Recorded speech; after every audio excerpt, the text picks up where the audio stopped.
برای زن زندگی آزادی، مرد میهن آبادی. یک ایران درود بی پایان دارم خدمت شما دوستان خوبم در کانال فال فرشته.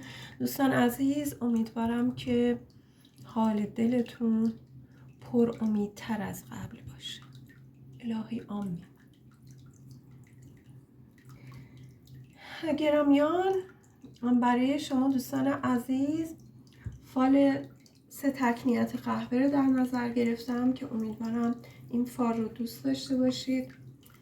عزیزان خواهش میکنم این فال ها رو فقط و فقط به چشم فان تماشا بکنید، نه بیشتر. هرچند دوستان عزیزی میان مینویسن که نه حقیقت محض، نه، خواهش میکنم فقط به چشم فان تماشا بکنید، اما امیدوارم معانی خوبش برای زندگی شما حتما اتفاق بیفته. خب عزیزان، 3 تکنیت رو با نیت اول شما گرامیان، به نیت شما گرامیان شروع میکنم.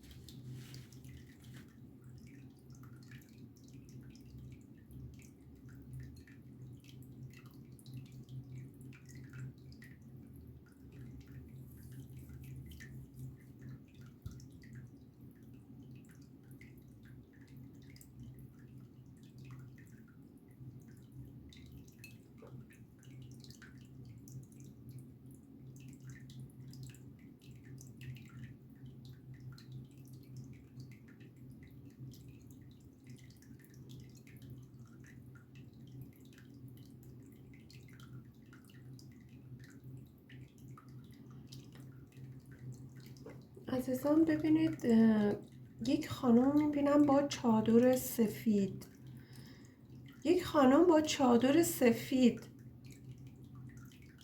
که انگار نشسته و داره دعا میکنه. این کیه به نظرتون؟ خودتون هستید؟ ولی فکر میکنم بیشتر یکی از بستگان، میتونه مادر باشه، مادر بزرگ باشه، یک عزیزی باشه که برای شما دعا میکنه. چه نیتی کردی دوست عزیز که این خانم رو من به این هیبت دارم میبینم؟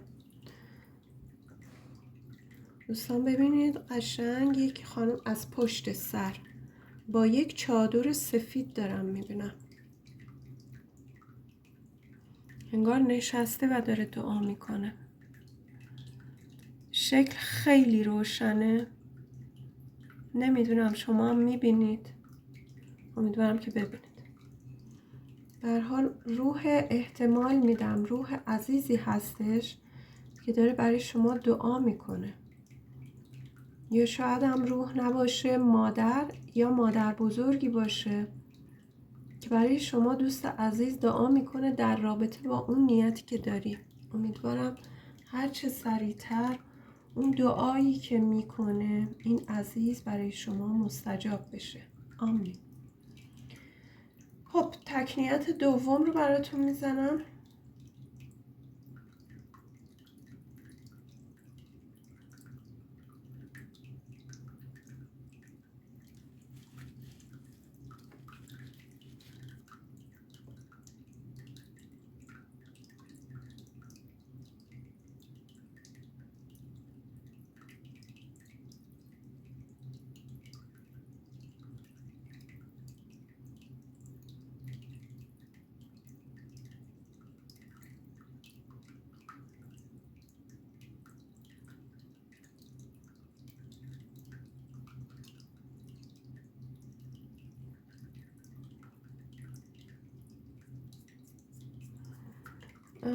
ببینید 2 تا شکل رو میبینم که به هم چسبیده، از کله، قسمت کله از پشت سر به هم چسبیدن.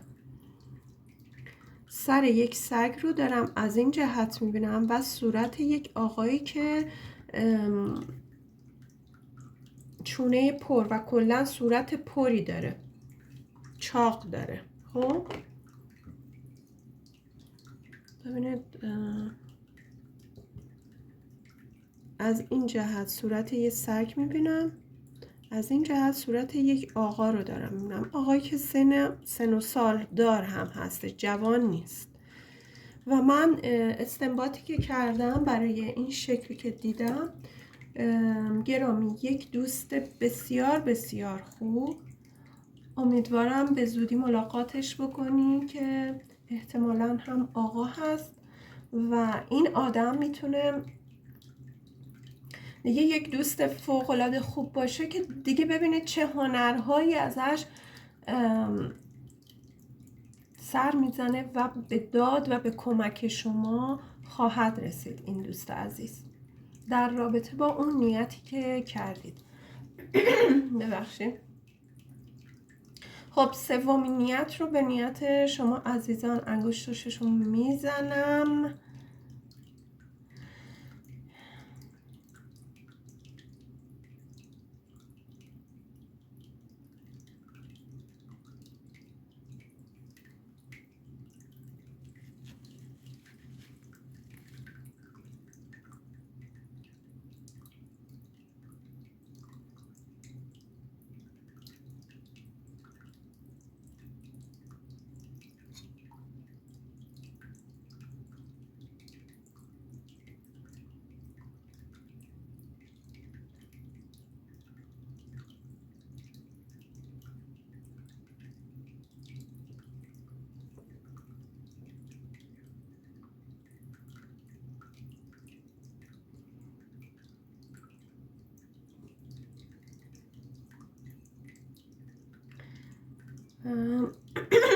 دوست عزیز، آیا از نظر احساسی نیت کرده بودی؟